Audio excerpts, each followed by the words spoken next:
আসসালামু আলাইকুম রহমতুল্লাহ। কেমন আছেন সবাই? আজকে সকাল সকালে আমি অফিসে চলে আসছি। বেশ কিছু কাজ করলাম। একজন কাস্টমার আসার কথা ছিল। উনি আসলেন, মধু নিলেন আমার কাছ থেকে। তো উনি বাকি নিলেন, ফজরের পর বাকি বিক্রি করলাম। ব্যাপারটা কেমন হয়ে গেল না? তো সেই কথাটাই আমি আপনার সাথে সাথে আজকে একটু শেয়ার করব, যে আমাদের সমাজে একটা প্রচলন আছে যে শুরু থেকে যদি আমরা বাকি বিক্রি করি তাহলে হচ্ছে সারাদিন বাকি যাবে। এই জন্য আমরা শুরুর বাকি বিক্রি করতে একদম প্রস্তুত নয়। আমরা সারাদিন বাকি দিতে রাজি, কিন্তু শুরুর দিকে আমরা বাকি দিতে চাই না।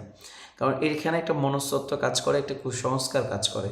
সেটা হচ্ছে প্রথমবার যদি কেউ বাকি বিক্রি করে তাহলে সারাদিন তার বাকি যাবে, এই ধরনের একটা বিশ্বাস তার মধ্যে কাজ করে। তো এই বিশ্বাসটা কিন্তু কুফরি এবং শিরকি ধরনের একটা বিশ্বাস। এই বিশ্বাসে যদি আমরা কাউকে বাকি না দেই, এটা চরম মারাত্মক গুনাহের একটা কাজ। সেই জন্য আমি আপনাদেরকে বলবো যে বাকি যাওয়া না যাওয়া, সারাদিন ভালো বিক্রি হওয়া না হওয়া, এটা নির্ভর করছে আমার তাকদিরের উপরে। এবং আমার তাকদির আল্লাহ তাআলা লিখে রেখেছেন। আমার রিজিক কোত্থেকে আসবে, কিভাবে আসবে, বাকি আসবে না নগদ আসবে, সারাদিন কেমন বেচাকেনা হবে, সব কিছু আমার তাকদিরে লিপিবদ্ধ হয়ে গেছে। সুতরাং প্রথমবার বাকি দিলে বিক্রি ভালো হবে না, আর বাকি না দিলে বেচা বিক্রি ভালো হবে, এই ধরনের চিন্তাভাবনা থেকে আমাদেরকে ফেরত আসতে হবে।